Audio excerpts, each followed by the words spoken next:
8 de febrero. Hace una semana que el tiempo no puede ser peor y me alegro, pues desde que estoy acá no he logrado ver un buen día, sin que algún inoportuno me lo arruine o me lo robe. Al menos, cuando llueve con fuerza, cuando nieva, cuando hiela o deshiela, me digo, mejor me quedo en casa, pero si amanece soleado, si todo augura un buen día, nunca dejo de decir, este es un favor del cielo que podemos usurpar unos a otros. No hay nada que el hombre no se quite sin escrúpulos, salud, reputación, alegría, descanso. Desde luego, casi siempre por necedad, estrechez y egoísmo, y según ellos, con la mejor intención. Algunas veces quisiera rogarles que no se desgarraran las entrañas de forma tan encarnizada. 17 de febrero. Temo que el embajador y yo no tengamos muchos acuerdos. Es completamente insoportable. Su manera de llevar los negocios y de trabajar es tan ridícula que no puedo dejar de oponerme a él y hasta de actuar algunas veces según mi opinión, lo cual desde luego le disgusta. Hasta ha elevado una queja sobre mí a la corte, por lo que he recibido una reconvención del ministro, muy suave, pero al fin una reconvención. Iba a solicitar una licencia temporal, cuando recibí de él una carta personal, en vista de la cual he bajado la cabeza y alabo el buen sentido, el juicio recto, noble y elevado que le ha dictado. Con qué delicadeza hace justicia a mis capacidades, incluso exageradas, de actividad, de influencia sobre otros, de penetración en los asuntos, aptitudes que tiene la amabilidad de calificar de noble ardor juvenil. Cómo modera y reprime el exceso de mi sensibilidad. No trata de oprimir mis ideas, sino de moderarlas, suavizarlas y dirigirlas hacia un objeto sobre el que puedan actuar con toda amplitud y ventaja. Esto me ha reconfortado para 8 días y me ha reencontrado conmigo mismo. Esta paz es un tesoro, es la verdadera felicidad. Ay, amigo mío. ¿Por qué una alhaja tal es tan frágil, tan extraña y a la vez tan preciosa? 20 de febrero. Que Dios lleve su bendición a ustedes, amigos míos, y les dé cada día la felicidad que a mí me niega. Gracias, Alberto, por haberme engañado. Esperaba recibir noticias de su boda y ese día me había propuesto quitar de la pared el retrato de Carlota, guardándolo con otros papeles. Ya están unidos y su imagen se halla en el mismo sitio. Pues bien, que se quede en su lugar. ¿Y por qué no habría de quedarse? Sin dañarte en forma alguna, ¿no tengo también yo un lugar en el corazón de Carlota? Sí, lo sé, sé que ocupo el segundo lugar y quiero y debo conservarla por esa razón. Si llegara a saber que podía olvidarme, me volvería loco de furia. Esta sola idea, Alberto, es un infierno. Adiós, Alberto. Adiós, Carlota, ángel del cielo, adiós. 15 de marzo. He sufrido una mortificación que me llevará de aquí. Estoy furioso. Lo dicho, esto es hecho y ustedes son los únicos culpables, ustedes, que me han excitado, atormentado, forzado a tomar un destino que no deseaba. Nos hemos lucido. Y para que no me digas que lo estropeo todo con mis ideas exageradas, voy, querido amigo, a decirte lo sucedido, con la sencillez y exactitud del cronista. El conde de se me aprecia y me distingue, ya lo sabes, porque lo he dicho muchas veces. Ayer comí en su casa. Justo era uno de los días en que por las tardes tiene tertulia, a la que asisten las damas y caballeros más distinguidos.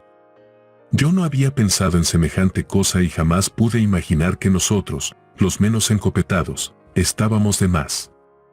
Comí y después estuve paseando y charlando con el conde en el gran salón. Llegó el coronel B, que se unió a la conversación y por fin sonó la hora de la tertulia. Bien sabe Dios que no pensaba en ello.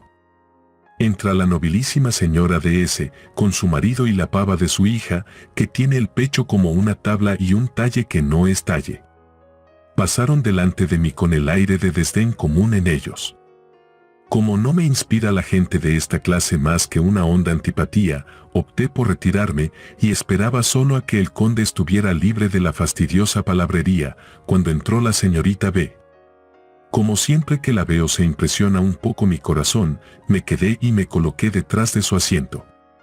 Llegué a observar que me hablaba con menos franqueza de la habitual y con alguna tensión. Esto me sorprendió. ¿Es ella como todas estas personas?, me pregunté.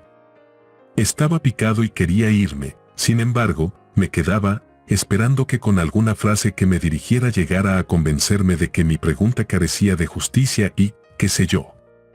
Mientras tanto, el salón se llenó.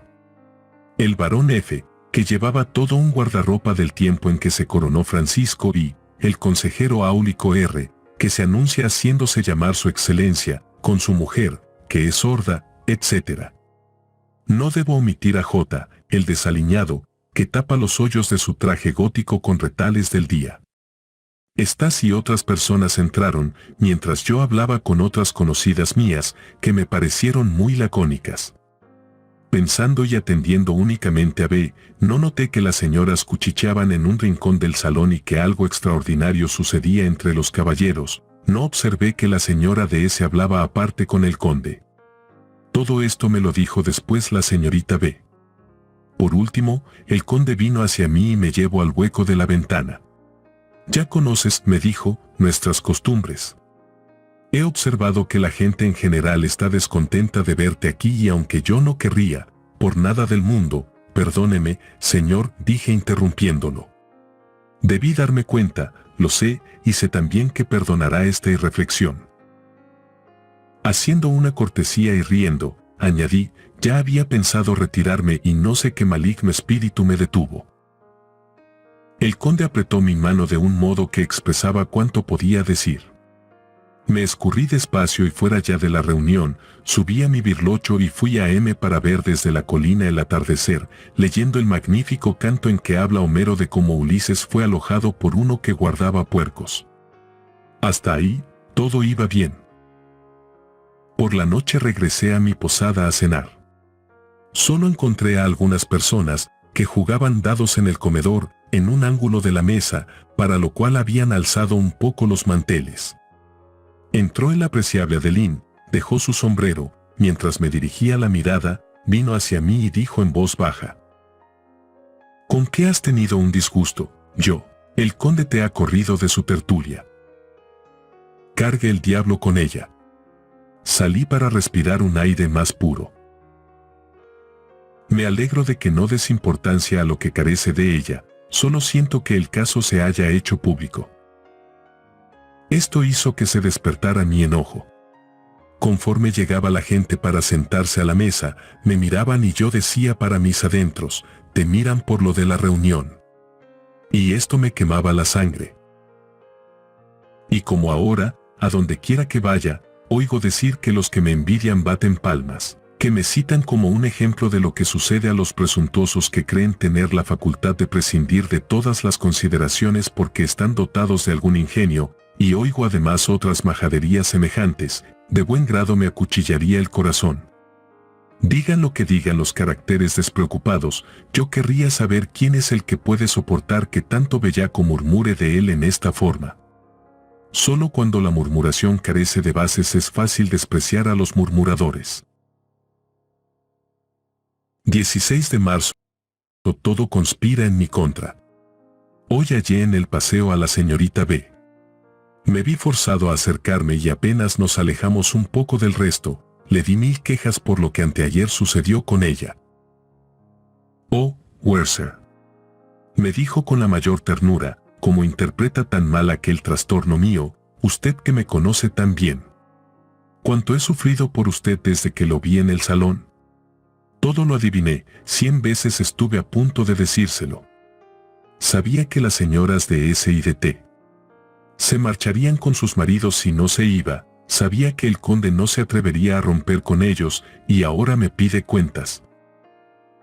«¿Cómo, señorita?», dije, cubriendo mi trastorno y sintiendo agua hirviendo correr por mis venas, al tiempo que recordaba todo lo que me había dicho Adeline. «¿Cuánto me ha costado todo esto?», dijo aquella belleza, con los ojos llenos de llanto. Dejé de ser dueño de mí y poco faltó para que me lanzara a sus pies. «Explíquese». le dije. Sus lágrimas rodaron, yo estaba fuera de mí. Se enjugó el llanto, sin tratar de ocultarlo. Mi tía, continuó, a quien ya conoce, estaba presente. Gusto le dio verle conmigo. Werther, ayer por la noche y esta mañana he tenido que sufrir un sermón por ser su amiga y me he visto forzada a oír que lo insultaban, que lo humillaban, sin poder defenderlo, sin atreverme a hacerlo más que a medias. Cada palabra que decía era una espada que cruzaba mi corazón. Sin entender el bien que me hubiera hecho al ocultar todas estas cosas, siguió diciendo lo que de mí se había dicho y quienes se enorgullecieron del triunfo, celebrando que se había castigado mi orgullo y mi desprecio hacia los demás, cosas que hace tiempo me reprochan. Y oírlo todo de ella, Guillermo, oírlo de ella, cuyo afecto para mí es verdadero y hondo. Quedé anonadado y todavía crece la ira en mi pecho. Quisiera que alguno de ellos tuviera el valor de pronunciar una palabra delante de mí, para atravesarle parte por parte con mi espada. Me calmaría si viera correr la sangre. Más de 100 veces he tomado un cuchillo para acabar con mi asfixia. Dicen que hay una noble raza de caballos que enardecidos y cansados al extremo, se muerden por instinto una vena para respirar con más facilidad. Muchas veces estoy en este caso. Querría abrirme una vena que me diera la libertad infinita. 24 de marzo he pedido mi cesantía con esperanza de conseguirla y de que me perdonarás el que lo haya hecho sin consultarte. Necesito salir de aquí y sé todo lo que pudieras decir para evitarlo. Di a mi madre lo que sucede, de modo que no se moleste. Es preciso que lleve con paciencia el que no la satisfaga quien ni a sí mismo puede satisfacerse. No dudo que esto le dará mucha pena. Ver que su hijo se detiene de pronto en la brillante carrera que le llevaba a los puestos de consejero y embajador. Ver que se desvía del camino. Haz todas las objeciones que se te ocurran y cuantas combinaciones conduzcan a demostrar en qué casos podía y debía seguir aquí. He decidido irme y me voy. Para que sepas a dónde, te diré que mi compañía es muy grata al príncipe de Z y que cuando supo de mi decisión, me pidió que le acompañe a sus estados para pasar la primavera. Me ha prometido libertad absoluta y como estamos de acuerdo en casi todo, voy a correr el riesgo y me iré con él. Postscriptum 19 de abril. Te agradezco tus 2 cartas. No he contestado porque para enviarte esta, esperaba recibir el cese de la corte. Temía que mi madre influyera con el ministro y acabara con mis planes, pero ya está todo arreglado, pues mi renuncia ha sido aceptada. No te diré la repugnancia con que han accedido a mis deseos, no lo que me escribe el ministro, porque aumentarían tus lamentaciones. El príncipe heredero me ha dado una gran suma de despedida, 25 ducados, escribiéndome palabras que me han enternecido hasta las lágrimas. No necesito entonces el dinero que últimamente había solicitado a mi madre. 5 de mayo. Salgo mañana y como solo son 6 millas de camino al lugar donde nací, quiero volver a verle y recordar los días de mi infancia, que fueron como un sueño. Quiero entrar por la misma puerta por donde salí con mi madre cuando, después de morir mi padre, abandonó esta querida y tranquila aldea para encerrarse en esa espantosa ciudad. Adiós, Guillermo, ya sabrás de mi viaje. 9 de mayo. He visitado el pueblo que me vio nacer, con la devoción de un peregrino, impresionándome una parte de sentimientos que no esperaba. Hice detener el coche cerca del gran tilo que hay a 1/4 de legua de la población, al sur, me bajé y mandé al cochero que fuera adelante, para seguir yo a pie y saborear todos los recuerdos con la viveza y plenitud de la novedad. Me detuve bajo el tilo que en mi infancia fue objeto y final de mis paseos. ¡Qué diferencia! Entonces, con dichosa ignorancia, me lanzaba con ímpetu hacia ese mundo desconocido en que esperaba encontrar mi corazón todo el alimento, todas las venturas que debían colmar y satisfacer la efervescencia de mis deseos. Ahora vuelvo ya de ese vasto mundo y yo, amigo, cuántas esperanzas perdidas, cuántos planes destruidos. Aquí tengo frente a mí las montañas que 1000 veces contemplé como el objeto de mi deseo. En aquella época podía quedarme en estos sitios durante horas, pensando escalar esas alturas, llevando mi pensamiento al fondo de los valles y de las alamedas que veía entre las tintas suaves del crepúsculo. Y cuando llegaba el momento de regresar a casa, abandonaba este paraje querido con inefable pena. Al acercarme al pueblo he saludado todos los viejos pabellones de los jardines, mis antiguos conocidos. Las nuevas casas no me gustan, como todos los cambios que he visto. Pasé la puerta de entrada a la población y sí que me hallé dentro de mis recuerdos. Amigo mío, no quiero abundar en detalles, la relación sería tan pesada como grande ha sido el placer que he tenido. Pensaba quedarme en la plaza, justo al lado de nuestra antigua morada. Vi al pasar que la escuela, donde una buena vieja nos reunía cuando chicos, se había convertido en una especiería. Recordé la inquietud, los temores, los apuros y las aflicciones que había sufrido en aquella especie de agujero. No, daba un paso que no me produjera emoción. No encuentra un peregrino en Tierra Santa tantos lugares consagrados por recuerdos religiosos y dudo que su ser sienta emociones tan puras. Ahí va una entre mil, bajé por la orilla del río adelante hasta una alquería, a donde iba yo con mucha frecuencia. Es un paraje pequeño, donde los muchachos nos divertíamos en lanzar piedras a la superficie del agua para ver quién las hacía rebotar mejor. Recordé vívidamente que me detenía a veces a ver correr el agua, formándome las ideas más hermosas de su curso. Recordé las caprichosas pinturas que hacía de los paisajes donde aquella corriente debía ir a parar. Recordé que pronto hallaba mi imaginación los límites de esos países y que, no obstante, yo iba más lejos, siempre, y acaba perdido en la contemplación de un paisaje lejano y vaporoso. Amigo, así, con esta felicidad, vivieron los venerables padres del género humano, tan infantiles fueron sus impresiones y su poesía. Cuando Ulises habla del mar inmenso y de la tierra ilimitada, su lenguaje es real, humano, íntimo, sorprendente y misterioso. ¿De qué me sirve repetir con todos los colegiales que la tierra es redonda?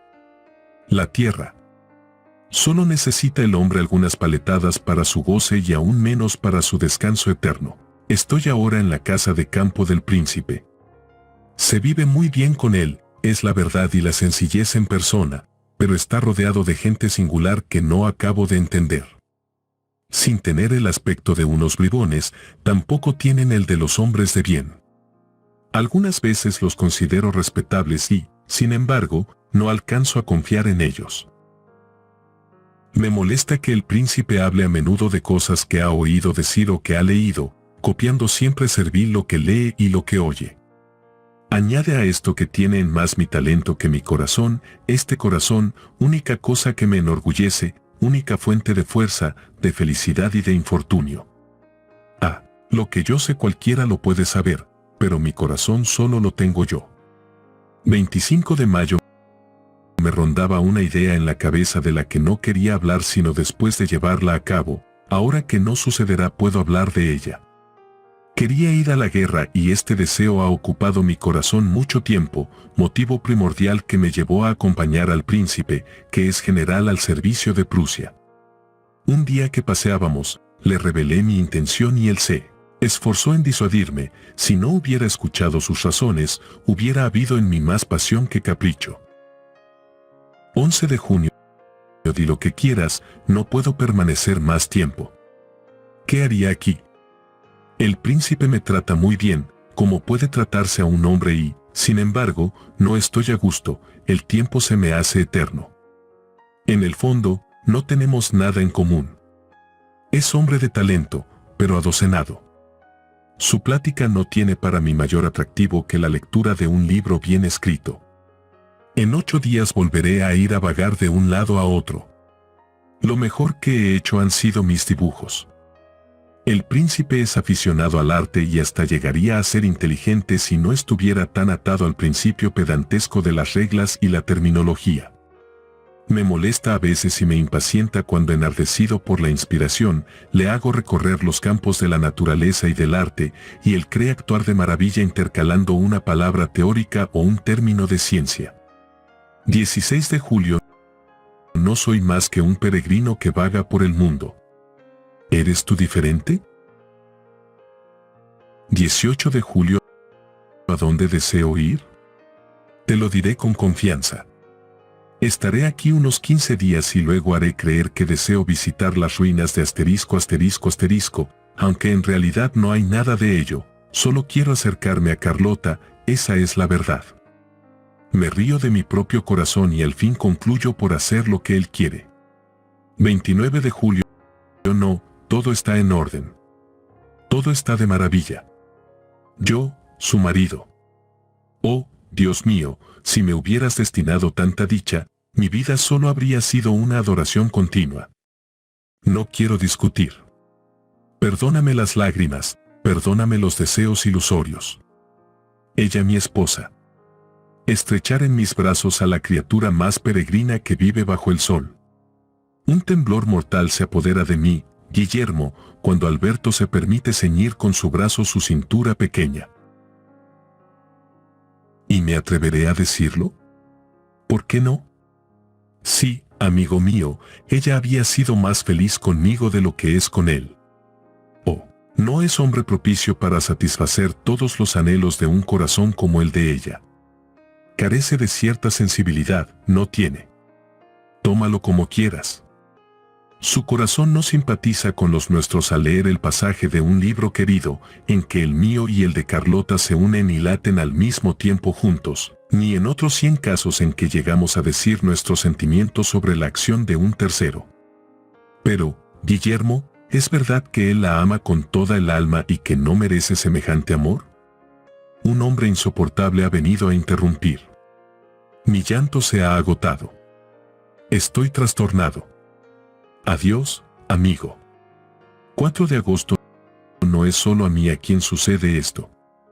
Todos los hombres se ven frustrados en sus esperanzas, engañados en lo que esperan. Visité a la buena campesina bajo los tilos, el mayor de sus hijos corrió hacia mí, los alegres gritos que daba atrajeron a la madre, que pasaba triste, abatida. Mi buen señor. Fue su primera frase al verme. El pobre Juanito se me murió. Juan era el menor de sus hijos. Yo guardé silencio. Mi marido siguió, ha vuelto a Suiza y no ha traído nada. Sin las buenas almas, se habría visto reducido a mendigar para volver y en el camino ha tenido fiebres. No atiné a decir nada. Le di alguna cosa al niño y ella me rogó que aceptara unas manzanas.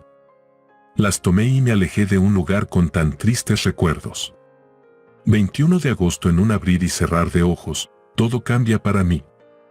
A veces, un agradable rayo de la vida arroja una vislumbre, una media claridad en la oscuridad de mi alma y desaparece al momento. Si me pierdo en mis sueños, no puedo sino detenerme en este pensamiento: si se muriera Alberto, tú serías, ella sería. Y yo, entonces me echo a correr. Persigo a un fantasma, hasta que me conduce al borde del abismo cuya vista me estremece. Si salgo de la ciudad y me encuentro en ese camino que seguí la primera vez para ir a buscar a Carlota y llevarla al baile, cuán cambiado luce todo a la vista. Todo se ha desvanecido. Ya no queda ni un rasgo de ese mundo que ha pasado, ni una emoción de los sentimientos que entonces me agitaron. Soy semejante a la sombra de un príncipe con poder, que al salir de la tumba para ver de nuevo el lujoso palacio que para su amado hijo construyó y alhajó con todo el esplendor y magnificencia, no encuentra más que escombros, tristes ruinas llenas de polvo y sepultadas bajo cenizas. 3 de septiembre. Muchas veces no alcanzo a comprender cómo puede amarla otro, cómo se atreve a hacerlo, siendo mi amor por ella tan inmenso, profundo y único. No conozco, no siento, no veo más que a ella. 4 de septiembre. Sí, así es. Al mismo tiempo que la naturaleza anuncia la cercanía del otoño, siento el otoño dentro de mí y a mi alrededor. Mis hojas amarillean y las de los árboles vecinos se han caído ya. He vuelto a hablarte de aquel joven de la aldea que conocí cuando vine por primera vez a este lugar. He pedido en Valle noticias tuyas y me han dicho que después de echarle de la casa donde servía, nadie ha vuelto a saber de él. Ayer le encontré casualmente, camino a otra aldea, le hablé y me contó su historia, que me ha causado gran impresión, como comprenderás fácilmente cuando te la transmita. ¿Pero a qué llevan estos detalles? ¿No debía yo guardar para mí lo que me aflige y angustia? ¿Por qué he de entristecerte también? ¿Por qué he de darte sin parar ocasión para que me compadezcas y regañes? Va. ¿Acaso no es mía la culpa, sino de mi estrella? Este hombre contestó a mis primeras preguntas con sombría tristeza, en la que me pareció ver alguna confusión, pero en breve, como si entendiera con quién hablaba y me reconociera, me confesó con franqueza sus errores y deploró su infelicidad. Que no pueda yo, amigo, recordar una a una sus palabras. Confesaba, sintiendo al hacer memoria de ello un tipo de alegría y placer, que su amor hacia su ama fue aumentando cada vez más, al grado de no saber lo que hacía ni, hablándote en su lenguaje, donde tenía la cabeza. No podía beber, comer ni dormir, esto lo martirizaba y hacía lo que no debía hacer, y olvidaba lo que le habían ordenado. Parecía que tuviera un demonio en el cuerpo y, por último, un día que ella estaba en una habitación de un piso alto, la siguió o, más bien, se sintió arrastrado en su busca. Rogó sin resultado y pretendió usar la fuerza. Ignoraba cómo pudo llegar a tal extremo y ponía a Dios como testigo de que siempre había pensado en ella con total pureza y de que su más vehemente deseo había sido casarse para pasar la vida entera con ella. Después de platicar un rato, titubeó, como al que le falta algo que decir y no se atreve a seguir. Al final, me confesó tímido que ella le solía tolerar ciertas confianzas y le había concedido algunos favores ligeros. Interrumpió 2 o 3 veces el relato para repetirme que no decía esto por ponerla en mal, que la quería tanto como antes, que jamás había hablado con nadie de estas cosas y que solo me las decía para que me convenciera de que él no era un malvado ni un insensato. Y ahora, amigo mío, vuelvo a mi eterna frase, si pudiera pintarte a este muchacho tal como estaba, tal como lo veían mis ojos. Si pudiera decirte todo a la perfección, para que comprendieras cómo me interesa, cómo debo interesarme por él. Basta, sabes lo que me pasa, sabes cómo soy y sabes demasiado bien cuánto me atraen los desdichados y, sobre todo, este de quien te hablo. Al releer lo escrito observo que se me olvidaba mencionar el fin de la historia, que se adivina con facilidad. La viuda se defendió, llegó su hermano, que hacía mucho odiaba al sirviente y deseaba sacarle de la casa por temor de que un nuevo matrimonio de la hermana dejara a sus hijos sin una herencia que esperaban con vehemencia, pues aquella no tenía sucesión directa. Este hermano puso al criado en la calle y armó tal escándalo sobre lo sucedido, que aunque la viuda hubiera deseado recibir de nuevo al joven, no se hubiera atrevido. Dicen que también ahora está que trina el hermano con otro criado que tiene la susodicha, respecto al cual aseguran que se casará con ella, cosa que el antiguo está decidido a no sufrir mientras viva. No he exagerado ni retocado esta historia, hasta puedo decir que la he contado tenue, muy tenuemente, y que ha perdido mucho de su sencillez, porque la he encerrado en el modelo de nuestro lenguaje usual y muy circunspecto. Esta pasión, que encarna tanto amor y fidelidad, no es una ficción de poeta, vive, centellea en toda su pureza en estos hombres que apellidamos incultos y groseros, nosotros, gente civilizada hasta el punto de no ser ya nada. Lee esta historia con recogimiento, te lo ruego. Yo, escribiéndote hoy estas cosas, estoy calmado, ya lo ves, ni me precipito ni me confundo como suelo hacer. Lee, querido Guillermo, y piensa bien que esta es además la historia de tu amigo. Sí, esto es lo que ha pasado, esto es lo que me ocurrirá a mí, que no tengo la mitad del valor y de la resolución de este pobre diablo, con el que apenas me atrevo a compararme. 5 de septiembre. Carlota escribió una carta a su marido, que estaba en el campo, donde lo detenían los negocios. La carta comenzaba así: querido, queridísimo, vuelve lo más pronto que puedas, te espero con impaciencia. Uno que llegó trajo la noticia de que algunas ocupaciones impedirían a Alberto volver pronto. La carta quedó sin concluir sobre la mesa y por la noche vino a dar a mis manos. La leí y sonreí. Carlota me preguntó qué me causaba hilaridad. La imaginación es una cosa divina, dije, por un momento me he imaginado que este texto es para mí. No contestó, creo que le molestó mi ocurrencia. Yo permanecí callado. 6 de septiembre. Mucho trabajo me ha costado decidirme a dejar el frac azul que llevaba cuando bailé con Carlota por primera vez, pero ya estaba inservible. Me he encargado otro idéntico, con cuello y vuelos iguales, y una chupa y unos calzones amarillos, como los que tenía. Bien sé que no es lo mismo llevar uno que otro, sin embargo, ¿quién sabe? Imagino que con el tiempo, le tocará al nuevo su turno y será el favorito. 12 de septiembre. Como Carlota fue a ver a Alberto, ha estado ausente algunos días. Hoy, al entrar en su habitación, salió a mi encuentro y le besé la mano con gran júbilo. Sobre un espejo había un canario que voló a sus hombros. Tomándole entre los dedos, me dijo: «Es un nuevo amigo que destino a mis niños. Es muy bonito, míralo. Cuando le doy pan, entretiene ver cómo agita las alas y picotea. También me besa, velo». Acercó su boca al pajarito y éste se plegó con tanto amor contra sus dulces labios, como si entendiera la felicidad que gozaba. «Quiero también que te dé un beso», dijo ella, acercando el pájaro a mi boca. Este trasladó su piquito desde los labios de Carlota hasta los míos y sus picotazos eran como un soplo de felicidad inefable. Sus besos, dije, no son del todo desinteresados. Busca comida y cuando no la encuentra en las caricias que le hacen, se retira triste. «También como en mi boca», exclamó Carlota, dándole algunas migajas de pan en sus labios entreabiertos, sobre los que sonreía con voluptuosidad el placer de un inocente amor correspondido. Volví la cabeza. Ella no debía hacer lo que hacía. Ella no debía inflamar mi imaginación con estos transportes candorosos de alegría pura, ni despertar mi corazón del sueño en que lo arrulla a veces la indiferencia de la vida. ¿Y por qué no? Es que confía en mí, es que sabe de qué modo la amo. 15 de septiembre. En verdad, Guillermo, ¿qué hay para darse al diablo cuando se ven personas tan desprovistas de razón y de sentimiento que desconocen lo poco que de valioso tiene este mundo? Tú recordarás aquellos nogales del presbiterio a cuya sombra me sentaba con Carlota. Cuánto me alegraba el corazón la vista de estos magníficos árboles y cuánto embellecían el patio. Cuánta frescura había en su sombra y cuánta majestad en su follaje.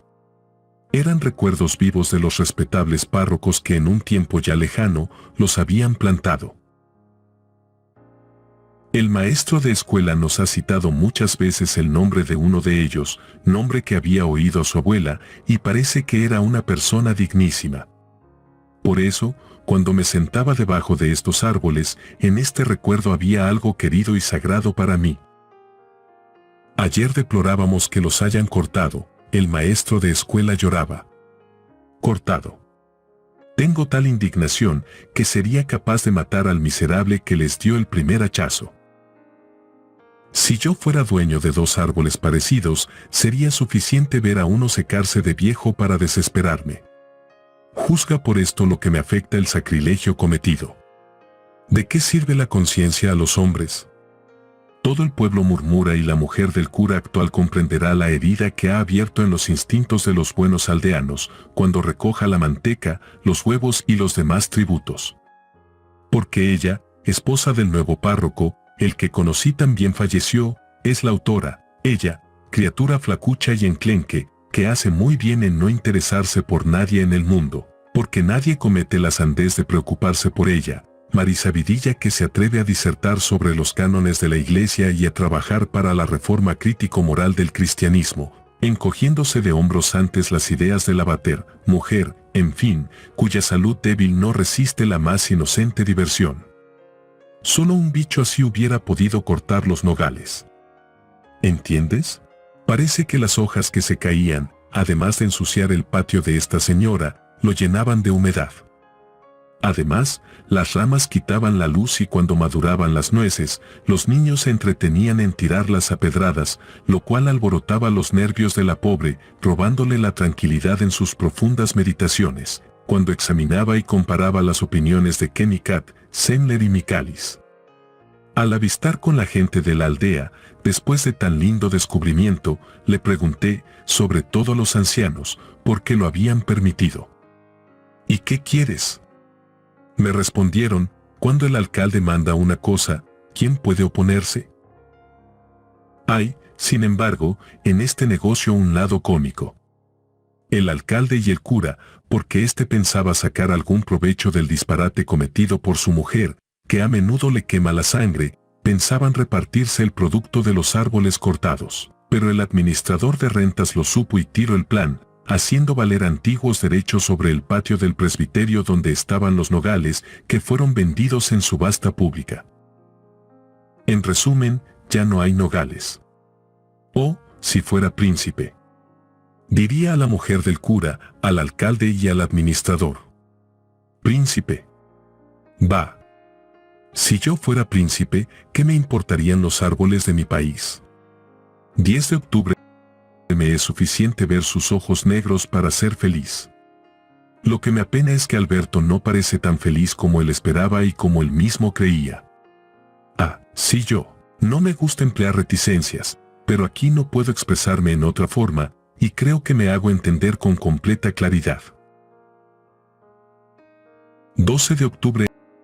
Ashen ha desbancado a Homero en mi espíritu. ¿A qué mundo nos transportan los sublimes cantos de aquel poeta?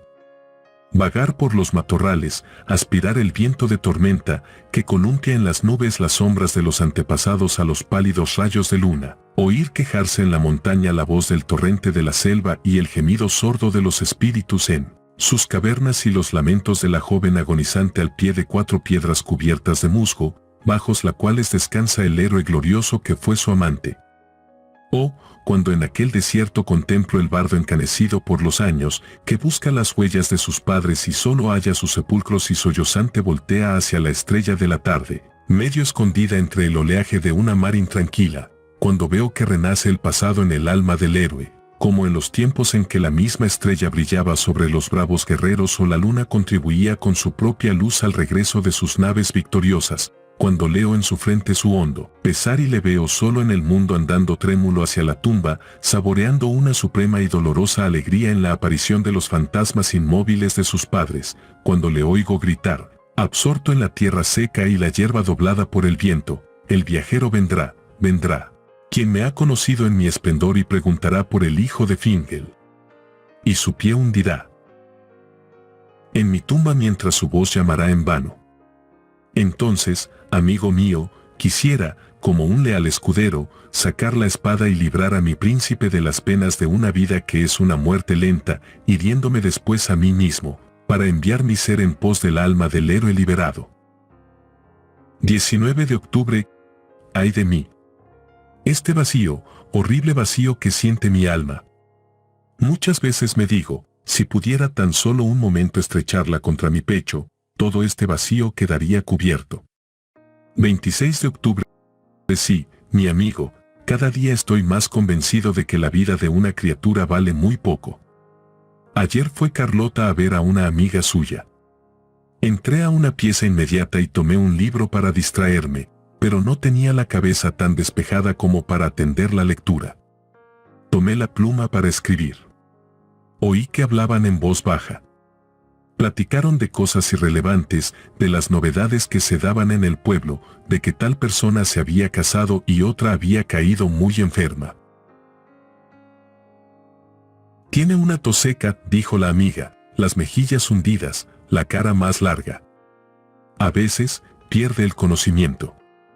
No daría yo mucho por su vida. Dijo Carlota, está también muy echado a perder. Es verdad, repuso la otra, tiene el cuerpo hinchado de un modo que preocupa. Así hablaban con tranquilidad, mientras yo me transportaba con la imaginación al lado de estos y veía con qué ansiedad sentían que se les iba la vida y cómo se aferraban a la esperanza más tenue. Después de todo, estas jóvenes hablaban del asunto como habla todo el mundo cuando se trata de la muerte de una persona ajena. Yo, mirando alrededor de mí, viendo colocados acá y allá los vestidos de Carlota y los papeles de Alberto sobre los muebles, que han llegado a serme conocidos, hasta el punto de notar el menor cambio, me decía a mí mismo, puede asegurarse que en esta casa eres todo para todos, tus amigos te honran, tú ayudas a su alegría, y parece que no podrían vivir los unos sin los otros. Sin embargo, si tú te alejaras de ellos, ¿cuánto tiempo sentirían el vacío que tu pérdida daría a sus vidas? El hombre es tan versátil por naturaleza, que aun donde tenga seguridad de ser querido, aun ahí donde pueda dejar un recuerdo hondo de su vida o de su paso en la memoria y en el espíritu de los que quiere, aun ahí debe apagarse y desaparecer, y esto, demasiado rápido.